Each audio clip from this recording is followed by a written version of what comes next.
성경 말씀을 읽겠습니다. 오늘 성경 말씀은 구약 성경에서 두 곳을 읽도록 하겠습니다. 먼저 구약 성경 여호수아 5장 10절에서 12절까지, 그리고 신명기 11장에서 연이어 읽도록 하겠습니다. 먼저 여호수아, 구약 성경 창세기, 출애굽기, 레위기, 민수기, 신명기 다음에 여호수아가 나옵니다. 여호수아 5장 10절을 제가 읽겠습니다. 또 이스라엘 자손들이 길갈에 진쳤고 그달 14일 저녁에는 여리고 평지에서 유월절을 지켰으며 유월절 이튿날에 그 땅의 소산물을 먹되 그날에 무교병과 볶은 곡식을 먹었더라. 또 그 땅의 소산물을 먹은 다음 날에 만나가 그쳤으니 이스라엘 사람들이 다시는 만나를 얻지 못하였고 그 해에 가나안 땅에 소출을 먹었더라. 그 다음에 그 전에 있는 신명기 11장 8절에서 17절까지를 읽겠습니다. 이 마이크가 조금 울리는 것 같아요. 약간 볼륨을 낮춰주시면 좋겠습니다. 신명기 11장 8절에서 17절까지를 제가 읽겠습니다. 그러므로 너희는 내가 오늘 너희에게 명하는 모든 명령을 지키라. 그리하면 너희가 강성할 것이요 너희가 건너가 차지할 땅에 들어가서 그것을 차지할 것이며 또 여호와께서 너희의 조상들에게 맹세하여 그들과 그들의 후손에게 주리라고 하신 땅 곧 젖과 꿀이 흐르는 땅에서 너희의 날이 장구하리라. 네가 들어가 차지하려 하는 땅은 네가 나온 애굽 땅과 같지 아니하니 거기에는 너희가 파종한 후에 발로 물대기를 채소밭에 댐과 같이 하였거니와 너희가 건너가서 차지할 땅은 산과 골짜기가 있어서 하늘에서 내리는 비를 흡수하는 땅이요 내 하나님 여호와께서 돌보아 주시는 땅이라. 연초부터 연말까지 내 하나님 여호와의 눈이 항상 그 위에 있느니라. 내가 오늘 너희에게 명하는 내 명령을 너희가 만일 청종하고 너희 하나님 여호와를 사랑하여 마음을 다하고 뜻을 다하여 섬기면 여호와께서 너희의 땅에 이른 비 늦은 비를 적당한 때에 내리시리니 너희가 곡식과 포도주와 기름을 얻을 것이요 또 가축을 위하여 들에 풀이 나게 하시리니 네가 먹고 배부를 것이라. 너희는 스스로 삼가라. 두렵건대 마음에 미혹하여 돌이켜 다른 신들을 섬기며 그에게 절함으로 여호와께서 너희에게 진노하사 하늘을 닫아 비를 내리지 아니하여 땅이 소산을 내지 않게 하심으로 너희가 여호와께서 주신 아름다운 땅에서 속히 멸망할까 하노라.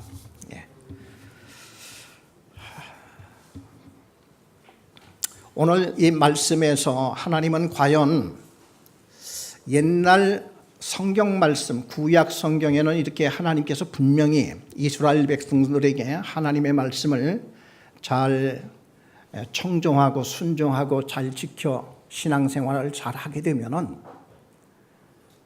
너희들에게 들어와도 복을 주고 나가도 복을 주고 이른 비와 늦은 비를 주어서 너희들에게 강성하게 될 것이라, 이런 약속을 이렇게 하였는데 신약 성경에 넘어와서 이게 없어졌을까요? 이제 이것이 이제 우리에게 점차적으로 우리에게 이렇게 생각하게 하는, 또 우리 현실적으로 우리에게 부닥치는 이 경제적인 문제, 여기에 대한 많은 이러한 이제 그 답과, 그리고 우리에게 궁금증을 유발하는 많은 것들의 그 해답을 여기에서 주고 있음을 제가 오늘 말씀드리려 합니다. 그 마태복음 그 6장 30절 31절 이렇게 보면은 공중의 새를 보라. 심지도 아니하고 모으지도 아니하고 창고에 모아 들이지도 아니하되 너희 천부께서 먹이시나니 너희들은 이 새보다 귀하지 아니하냐. 이런 것들은 다 이방인들이 구하는 것이다. 하나님께서 너희에게 이런 게 다 있어야 할 줄 하나님은 이미 알고 계시니까 너는 먼저 그의 나라와 그 의를 구하라. 그리하면 이 모든 것을 너희에게 주시리라. 이 말씀이 나옵니다. 그러면은 이 신약의 말씀이나 지금 읽은 신명기 말씀이나 별 다를 바가 없어요. 신명기의 말씀에는 여호와의 말씀을 청종하고 그 말씀을 잘 듣고 순종하라. 그리하면 너희에게 이른 비와 늦은 비를 너희에게 허락하시리라. 그리고 너희들에게 가축을 기를 풀이 자라나게 할 것이다. 자, 그러면은 우리 아까 읽었던 먼저 읽었던 여호수아에 보면은 만나를 40년 동안 이스라엘 백성들에게 주셨어요. 이 사람들이 기도를 하건 안 하건 주셨습니다. 그리고 이스라엘 사람들은 거기에서 일을 할래 할 수가 없는 곳이에요. 왜냐하면 광야에서 뭐 농사를 짓겠습니까? 가축을 먹이겠습니까? 그러니까 이스라엘 사람들은 이 광야에서 40년 동안 하나님이 내려주시는 만나를 먹고 산 거예요. 그러다가 이 사람들이 요단강을 건너서 가나안 땅에 들어가서 가나안에서 나는 그 곡식을 먹으면서부터 만나가 딱 그쳤어요. 그럼 우리가 여기서 생각해야 될 것이 하나님께서 그동안 40년 동안 만나를 주어서 먹였던 하나님께서 이제는 너희들 힘으로 살아갈 수 있으니까 이제는 나는 관계를 끊겠다. 이것입니까? 아니면은 너희들이 가나안 땅에 들어가서 농사를 짓고 가축을 먹이고 이렇게 할 때에 40년 동안 내가 너희를 만나로 먹였던 여호와 하나님께서 너희에게 다른 방식으로 농사를 질 때 이른 비와 늦은 비를 골고루 적절하게 주겠고 가축을 키울 때 풀이 나게 하겠고 이것과 그 광야에서 40년 동안 만나를 먹여주셨던 그 하나님과 뭐가 다르냐 이거죠. 나 이제 떠날게. 너희들 이제 농사 짓고 살아. 내가 없어도 됐지? 이게 아니지 않습니까? 자, 그럼 오늘 우리에게 하나님께서 나는 왜 예수를 믿기 전이나 예수를 믿은 후에나 늘 가난하고 힘들고 나는 왜 이럴까 하는 많은 의문을, 많은 이런 생각을 여러분 하셨을 줄 믿습니다. 우리가 하나님을 믿고 예수를 믿으면은 하나님께서 그래도 이렇게 복을 주신다고 많은 약속을 이렇게 하였는데 왜 별 차이가 없을까 하는 이런 의구심입니다. 그러면 우리가 성경을 보아서 광야 40년이나 가나안 땅에 들어와서 정착하고 사는 이스라엘 백성들에게나 그리고 예수님 때 와서 그 당시에 예수를 믿는 하나님의 백성들에게나 말씀은 달라질 게 없어요. 그런데 왜 오늘 우리에게는 이 말씀이 적용이 되는 건지 안 되는 것인지 이것이 많은 어려움과 우리에게 궁금증을 불러일으키다 봅니다.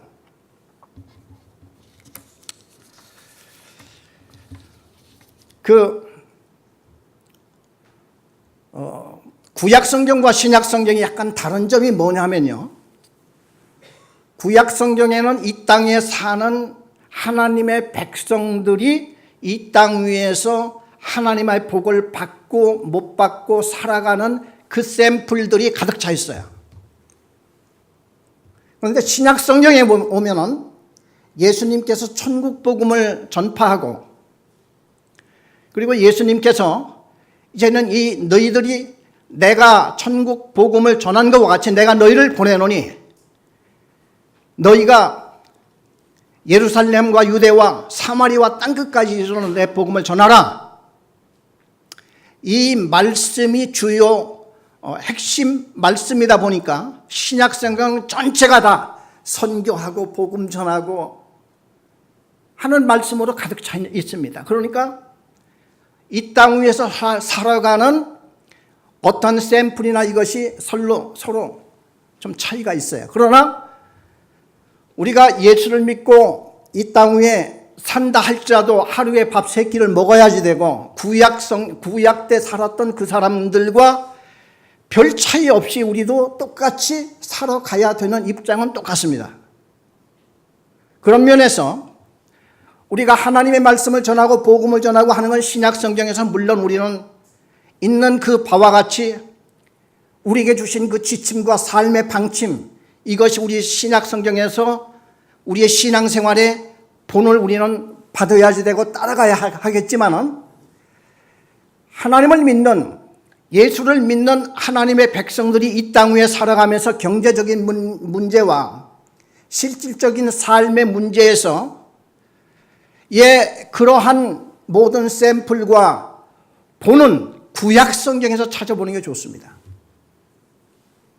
구약 성경에서 대부분의 사람들이, 하나님을 믿는 사람들이 복을 받고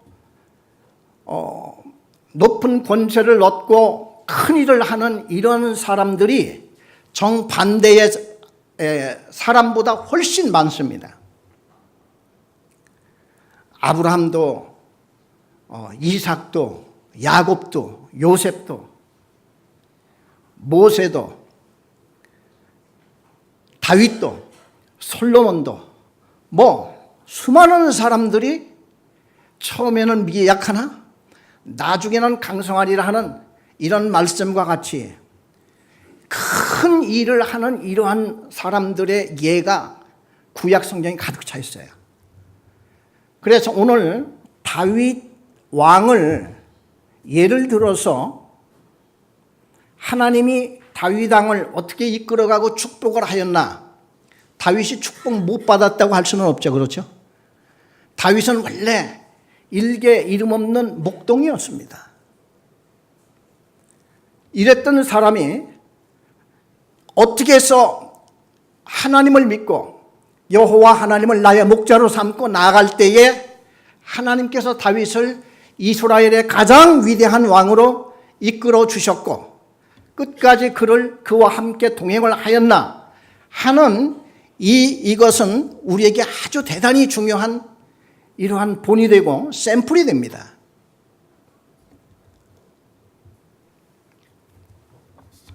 그런데 이 다윗을 보면은 세 가지의 그 다윗의 일생 속에서 세 가지 원리를 발견하게 돼요. 이분이 어떻게 해서 이렇게 잘 되고 어떻게 해서 이렇게 크게 성공을 하였나. 첫째는 믿음입니다. 하나님을 믿지 않고서는 여기에 이렇게 나올 리는 없죠. 우리 믿음은 정말 중요한 것입니다. 교회만 나온다고 해서 되는 건 아니지 않습니까?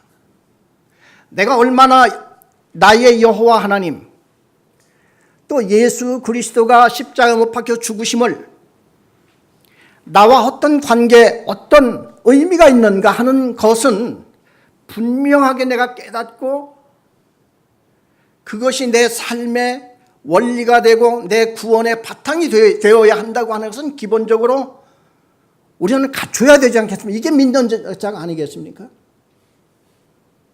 이것도 모르면서 우리 교회를 다닌다고 해서 이게 신앙생활을 하는 건 아니죠. 자, 그럼 다윗은요, 양을 치고 어렸을 때에 자기도 전혀 생각지도 못했고 이럴 때에 사무엘이란 그 당시에 국가의 지도자, 그 당시에는 더군다나 왕도 없었을 때 사무엘은 그 하나님의 선지자이면서도 왕의 역할까지 감당하는 이런 큰 지도자였는데 사무엘이 다윗의 집을 찾아온 겁니다. 그리고 기름병을 들고, 왜냐하면 머리에 기름을 부으면은 그 당시는 이제 왕이 되려면 머리에 기름을 이렇게 부어야 됐습니다. 그래, 지금 다윗과 그의 형제들, 그러니까 이세, 다윗의 아버지는 이세인데 이세의 아들들에게 그 머리에 기름을 부어서 왕을 삼으라고 하는 하나님의 음성을 듣고 사무엘이 지금 유대 땅 베들레헴을 찾아왔어요. 그래서 이 사무엘은 그때까지는 이세의 아들이라고 하는 것만 알았지 다윗이라고 하는 것은 몰랐습니다. 근데 7형제가 있었었는데 다윗의 이세의 장자부터 들어왔습니다. 사무엘이 탁 보니까 너무 잘생기고 늠름하고, 야, 정말 하나님께서는 이스라엘의 위대한 왕을 이렇게 시골에 숨겨두셨구나, 이럴 정도로 마음에 들어서 그 기름병을 취해서 그 사람 머리에 부으려고 하니까 하나님께서 아니다 하신 거예요. 그래서 사무엘은 둘째 아들을 들여보내시오. 그래, 그 첫째에서 여섯째까지 다 들어왔는데 하나님이 아니라는 겁니다.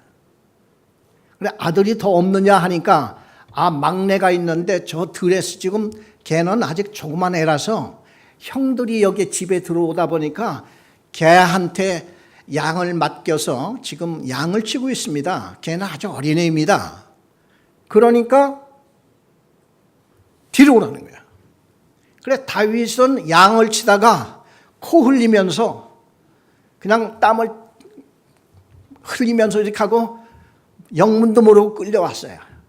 그래, 사무엘 사사 앞에서 딱 서 있으니까 하나님께서 이 아이에게 머리에 기름을 부어라 해서 머리에 기름을 분 겁니다.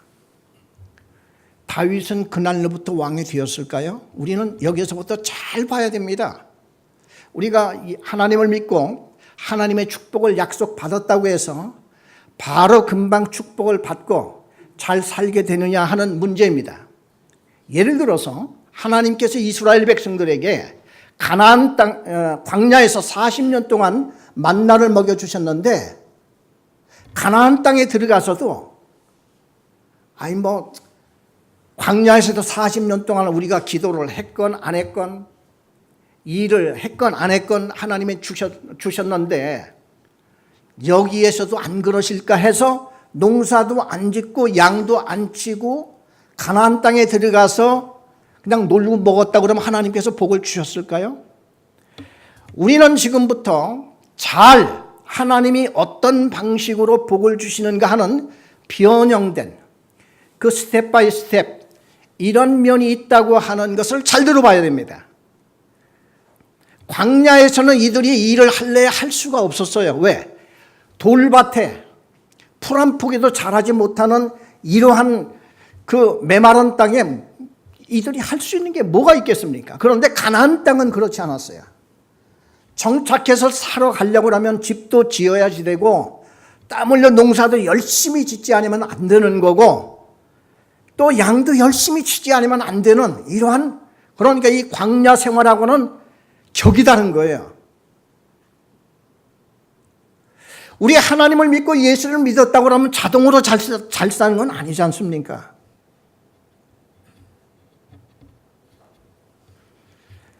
여하튼 간에 기본적으로 이 다윗은 지금 믿음이 하나님 앞에 볼 때에 너무나 믿음이 아름다움을 하나님은 보시고 다윗에게 기름을 부었습니다.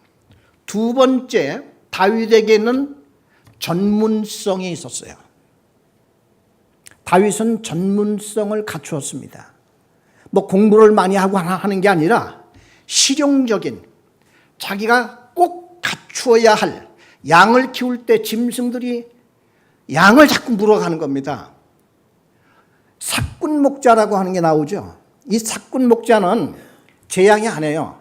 그날 품삯을 받고 양을 치는 사람들이에요. 그 사람들은 양을 짐승들이 물어가건 안 물어가건 크게 신경 안 썼어요. 왜? 내 양은 아니니까. 근데 다윗은 그렇지 않았습니다. 자기 양이에요. 내 양이에요. 내가 아끼고 내가 사랑하는 이런 양인데 더군다나 새끼들은 얼마나 귀엽습니까? 그리고 이 새끼들에게 희망이 있잖아요. 소망이 있고 내일이 있지 않습니까? 그런데 이 어린 양들을 자꾸 물어가니까 다윗은 허구한 날 그 목자들은 들에서 양을 먹일 때에 많은 것이 시간이에요. 시간이 많습니다. 여기에서 물맷돌을 돌린 거예요. 우리 속리산에 가보면 물맷돌 그거 전시하는 거 봤죠? 돌이 얼마나 큽니까? 야구공만 하지 않아요? 주먹만한 이 물맷돌. 그러니까 물맷돌이라고 해서 뭐 공깃돌이 아니고 큰 주먹 같은 이런 돌을 가지고 가죽 벨트에다가 넣어서 이거를 마음껏 돌려서 이걸 향해서 목표물에 맞추는 거예요.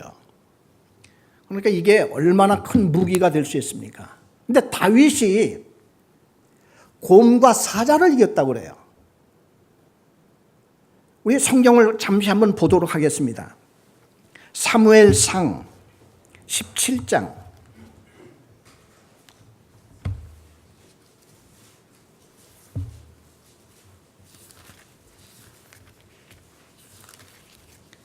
435페이지입니다.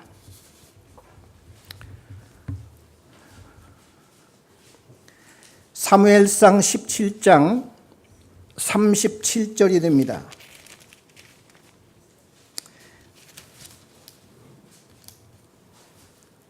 우리 다 같이 한음성으로 사무엘상 17장 37절을 한음성으로 읽겠습니다.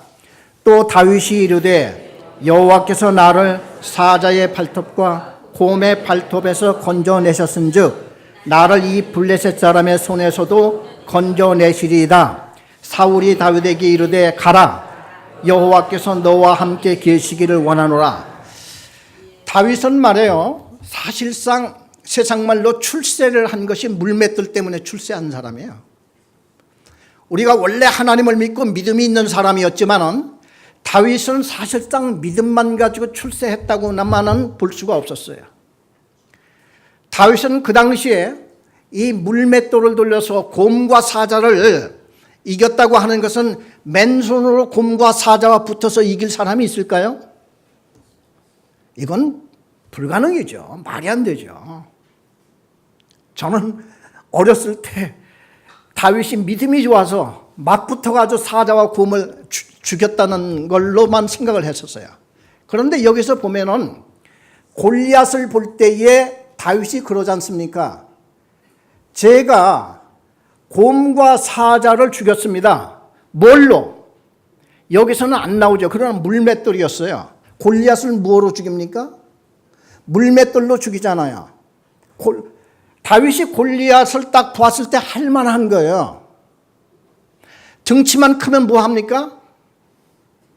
자기가 볼 때는 자기의 갖춘 전문성 이것을 가지고 한번 붙어볼 만하다는 이것이 있었던 것입니다.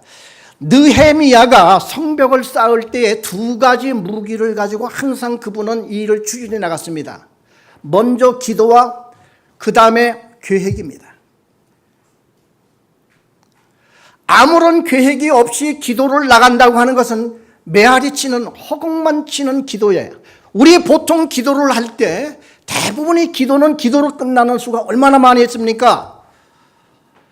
우리가 기도를 할 때는 먼저 현실성, 내가 지금 이것을 하지 않으면 꼭 하지 않으면 안 된다고 하는 절박한 어떠한 계획과 이걸 가지고 하나님 앞에 간절히 여러분 기도를 하고 있습니까? 아니면은 메아리 치는 기도를 하고 정작 일할 때는 나 혼자 열심히 하고 하는 스타일입니까? 지금 이 다윗이라고 하는 사람은 믿음이 있는 동시에 하나님이여, 여호와 하나님이여, 나의 목자 되신 하나님이여, 이 골리앗이 나타났습니다. 저 할례 받지 않은 블레셋, 저 사람이 무언데 우리 이스라엘 백성들 앞에서 호령을 하고 있습니까? 여호와 하나님, 곰과 사자를 물리쳐 주신 하나님께서 저와 함께 하사 저 블레셋 할례 받지 않은 자를 물리쳐 주시옵소서. 그냥 어떻게 맨손으로, 활로, 창으로 자기가 지금까지 갈고 닦았던 그것이 숨겨진 무기가 있었던 것이죠. 우리 대부분이 하나님을 믿는 사람은 늘 맨손으로 성공을 할 줄 안다고 하는 이러한 관념 속에 살아갈 때가 너무나 많았어요. 성령이 충만하면 성경을 잘 알지 못하고 설교를 잘한다고 생각하는 이런 신학생들이나 목사들이 있다고 하면 이런 분들은 늘 실패하고 늘 어려움을 겪을 겁니다. 적어도 성경을 가지고 설교를 하고 말씀을 전한다고 하면 누구하고 붙어도 내가 할만하다 하는 이 평소에 이 실력과 이 연구와 노력 이걸 갖추지 않고서는 안 돼요. 믿음만 가지고요 안 됩니다. 다윗은 남모르는 갈구 닦은 이 세상에 나가서도 누구하고 붙어도 할만할 수 있다고 하는 그 전문성이 있었어요. 그건 지금이라도 시작할 수 있습니다. 전문성에 노하우가 하나 있습니다. 무한 반복입니다.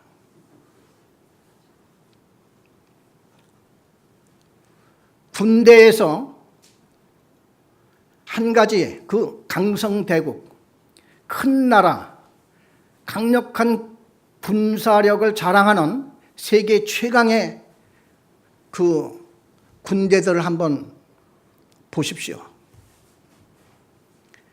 똑같은 방법입니다. 무기는 새로워질지언정 항상 이들에게 훈련은 무한 반복이에요. 무한 반복입니다. 제일 싫어하는 것이 무한 반복이죠.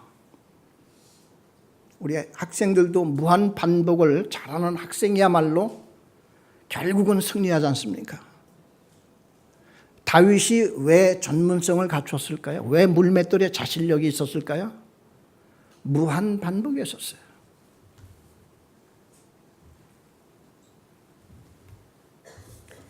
이렇게 해서 다윗은 골리앗을 죽이고 그 후에 왕 옆에서 창을 들고 있는 경호원으로 출세한 거예요. 그리고 전 국민에게 알려졌죠. 물론 그것 때문에 나중에 고난을 받기 시작합니다. 사울의 의심을 받고 미움을 받아서 쫓겨다니는 일은 됐지만 여하튼 간에 세상에 다윗이라는 이름이 드러나고 또 세상에 나갈 수 있는 인물이 될 수 있었던 계기는 물맷돌이었어요. 마지막 셋째는 다윗에게는 오랜 고난의 세월이 있었다는 것입니다. 대부분 우리 하나님을 믿는 사람들에게는요 어떤 고난의 세월이라고 하는 것은 잘 연관을 시키지 못해요. 왜? 우리 생각을 해봅시다. 다윗이 하나님 앞에 머리에 기름을 부음받고 왕이라고 하는 어렸을 때부터 점을 찍어놓은 거예요. 하나님이 소위 기름을 부어놓고 너는 왕이야, 왕이 될 것이다가 아닙니다. 너는 왕이야 하고 기름을 부어버렸어요. 그런데 다윗은 맨날 쫓겨다녀요. 쫓겨다닐 때 그냥 쫓겨다닙니까? 생명의 위협을 실제로 받았어요. 몇 번이나 죽을 뻔한 겁니다. 우리 성경에 보면은 이 고난받지 않고 크게 된 사람이 거의 없어요. 요셉 같은 사람이 왜 고난을 받았을까요? 이유가 없어요. 요셉은 아버지가 형들에게 갖다 주라고 하는 그 음식을 들고 멀리 집을 떠나서 양을 치고 있는 형들한테 갔다가 거기서 붙들려서 우물속에 빠뜨려서 죽을 뻔했고, 도대체 요셉의 잘못이 뭡니까? 그리고 뿐만 아니라 그 우물, 그 샘에서 다시 이제 올림을 받아서 저 애굽 장삭 무역상들에게 팔려서 노예로 팔려가잖아요. 요셉의 일생은 그게 뭡니까? 무슨 잘못이에요? 무슨 큰 무슨 죄가 그렇게 많았습니까? 그리고 그 고난이 보통 고난이었습니까? 다윗 역시도 마찬가지예요. 하나님이 왜 나에게 왕의 기름을 부어놓고 뭡니까? 언제 저는 왕이 됩니까? 아마 다윗도 수차례 오랫동안 그런 생각, 그런 원망 호소 안 해봤을까요? 인간이라고 하면 했겠죠.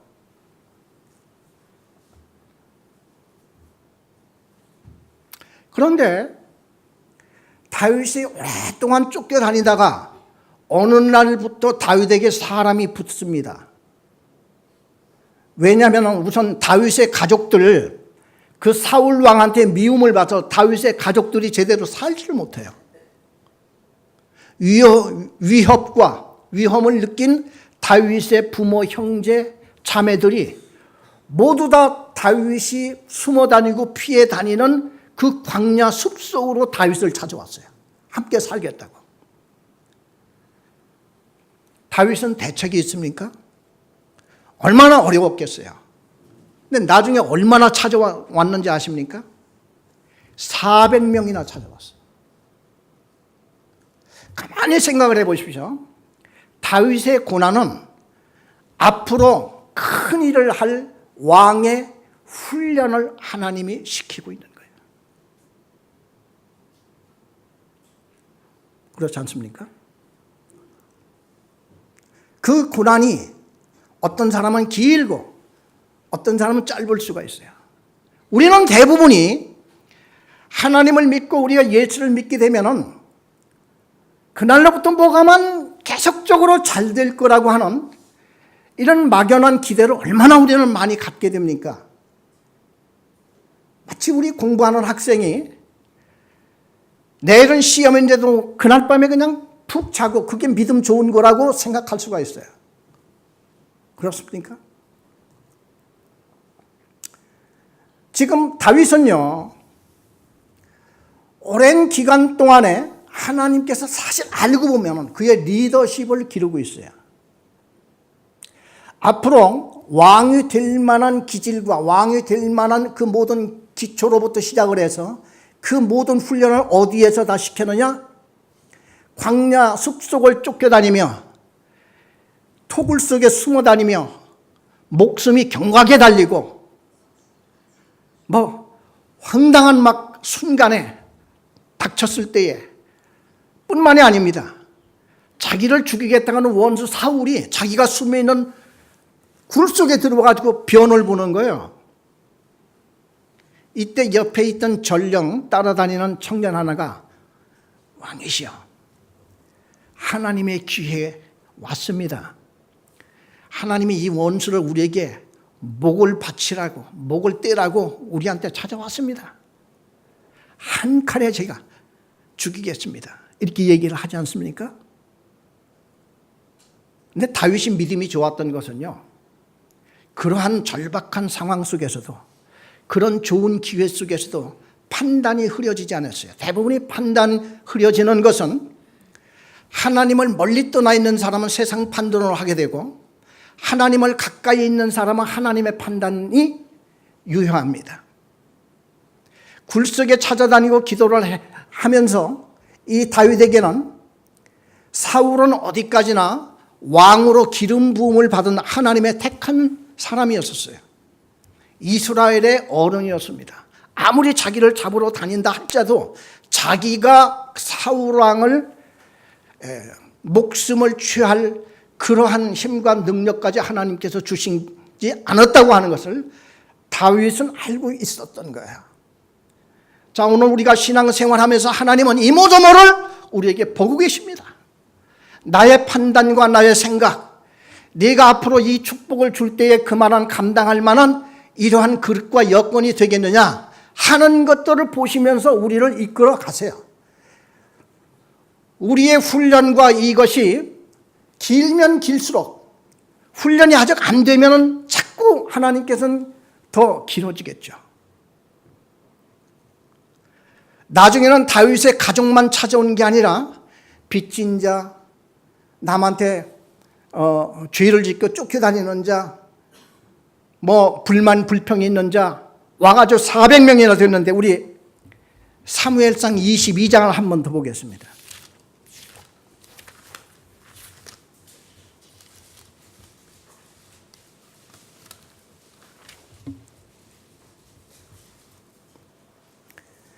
(22장) 1절 2절을 다 같이 함께 읽겠습니다. 그러므로 다윗이 그곳을 떠나 아둘람 굴로 도망하며 그의 형제와 아버지의 온 집이 듣고 그리로 내려가서 그에게 이르렀고, 환난당한 모든 자와 빚진 모든 자와 마음이 원통한 자가 다 그에게로 모였고, 그는 그들의 우두머리가 되었는데 그와 함께한 자가 400명 가량이었더라. 광야에서 먹을 것도 없고 하는데 400명의 식소를 거느리는 수령이 된 거예요, 다윗은. 그때도 나이가 뭐 많지 않았지 않았겠습니까? 20대 청년 때에 400명을 거느리고 갈 수 있는 이러한 지도자가 된 거예요. 그것도 환경이 좋습니까? 극도로 악화된 환경. 자, 하나님께서는 우리의 이런 중간적인 이런 우리를 높여서 올려놓고 우리에게 시험을 할 겁니다. 우리는 이 어려움이 있다고 해서 우리는 이 시험대에 올려놨을 때 이거를 통과하느냐 통과하지 못하느냐 하나님은 이걸 보실 겁니다. 옛날이나 지금이나 하나님 다를 바가 없죠. 너희는 먼저 그의 나라와 그 일을 구하라. 이건 믿음입니다. 그다음에 이 모든 것을 너에게 더하시리라. 그러면은 하나님께서 믿음만 보고 하시냐? 아닙니다. 하나님은 우리의 전문성도 보고 뿐만 아니라 나에게 고난이 닥쳤을 때 힘들고 어려웠을 때 어떻게 대처해 나가느냐 이걸 보신다고요. 왜냐하면 성경은 이것뿐만이 아니지 않습니까? 요즘에 우리가 매일의 묵상 느헤미야를 지금 구약성경 느헤미야를 우리가 지금 읽고 있습니다. 우리 이따 오후 2시에 느헤미야에 대한 제가 말씀 성경 공부를 하려고 합니다. 이 느헤미야는요 성경 중에서 최고의 리더십을 갖춘 지도자였어요. 리더십은 무엇이냐? 능력자를 말하는 겁니다. 많은 사람을 거느리고 어려운 일을 닥쳤을 때 그걸 어떻게 현명하게 대처해 나가고 결국 승리하여 일을 매듭을 짓느냐, 이게 리더의 가장 우리는 갖춰야 할 이런 모습이 아니겠습니까? 느헤미야가 성경 전체를 놓고 최고의 리더십을 갖춘 자를 느헤미야를 제1인자로 꼽습니다. 자, 그렇다고 하면 다윗도 하나님께서 그 1인자가 되게 하기 위한 그것을 이 광야에서 지금 400명을 맡긴 거야. 하나님이 얼마든지 불만불평할 수 있어요. 나도 지금 먹고 살기 지금 힘든데 어쩌자고 나한테 찾아오면 어떡하느냐, 돌아가라. 다윗이 얼마든지 그럴 수가 있지 않습니까? 그렇죠? 나중에는요 600명이 돼요. 사람들이 자꾸 오는 겁니다.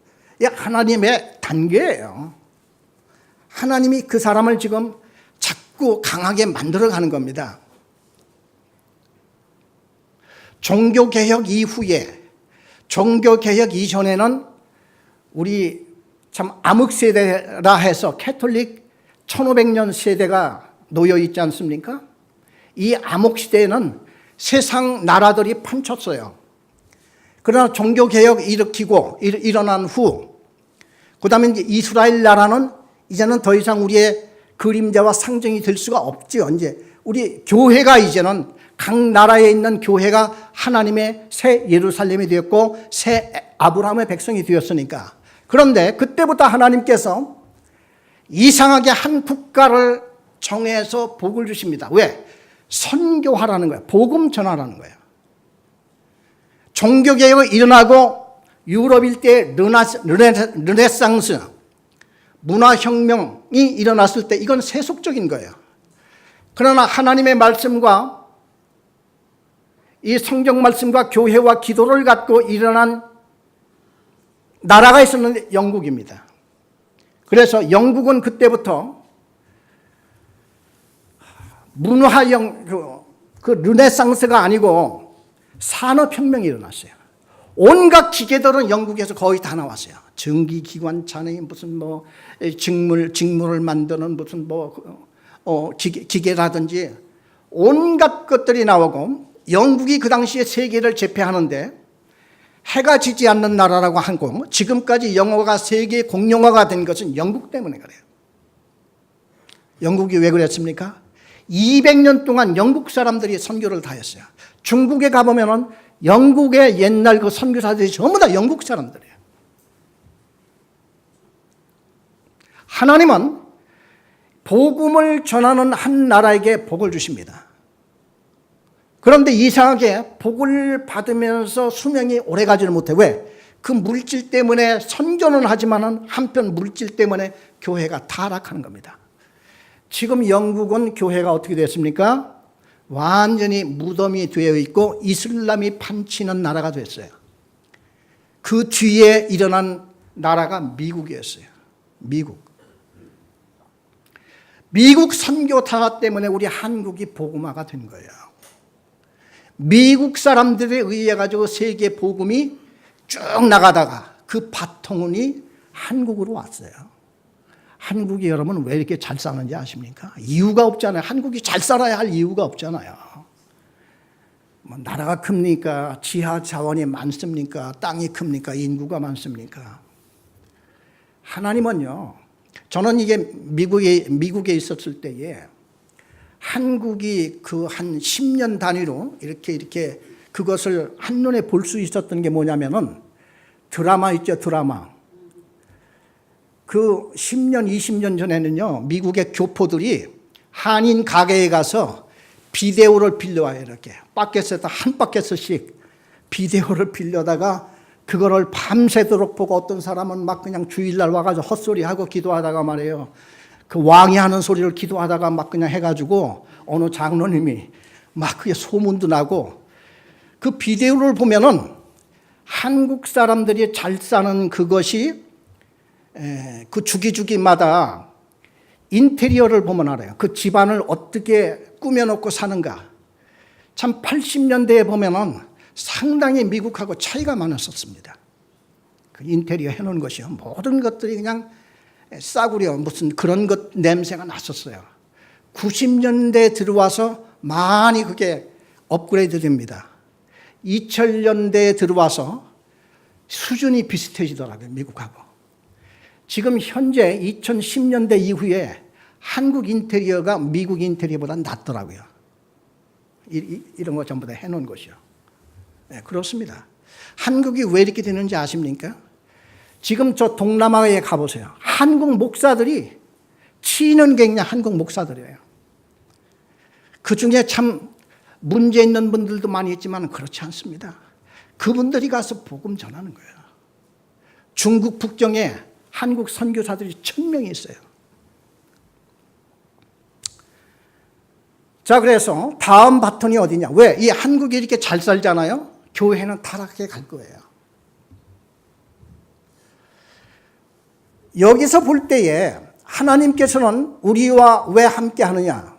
하나님께서는 다윗과 왜 함께 하느냐? 다윗을 앞으로 훌륭한 왕으로 하나님은 키우기 위해서 지금 리더십 훈련을 시키는 거예요. 이게 없이는 하나님의 복은 없습니다.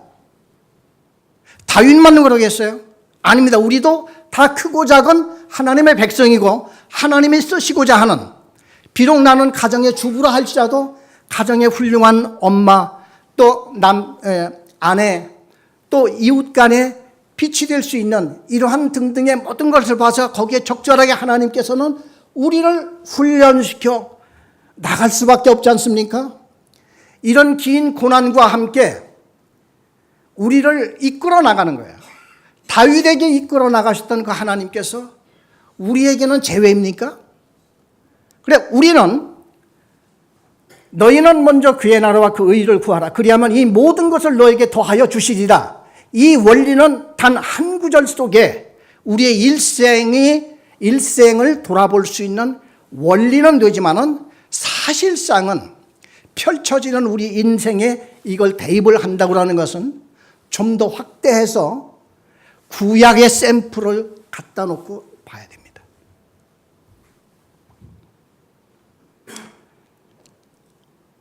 그래서 다윗이 나중에 600명이 되니까요, 사울이 그걸 알고 쳐들어왔어요. 너무 급하니까 옛날에 골리앗을 죽였던 그 원수의 나라 블레셋을 찾아가서 왕에게 엎드려가지고 호소합니다. 우리가 지금 이렇게 됐으니까 우리 블레셋 나라에서 잠시 좀 살다 갈 수 있도록 해주세요. 그때 그 당시는 이렇게 블레셋 한 통합 국가의 왕이 아니고 도시마다 도시의 왕이 있었어요. 그 도시의 왕이 다윗과 상당한 친분 관계가 있고, 또 보니까 다윗이 600명이라고 하는 이런 사람을 거느리고 있다 보니까 혹시라도 도움이 되지 않을까 싶어서 그럼 우리 도성에 들어와서 살라. 이런데 다윗이 가만히 생각해 보니까 그래서는 안 될 것 같아요.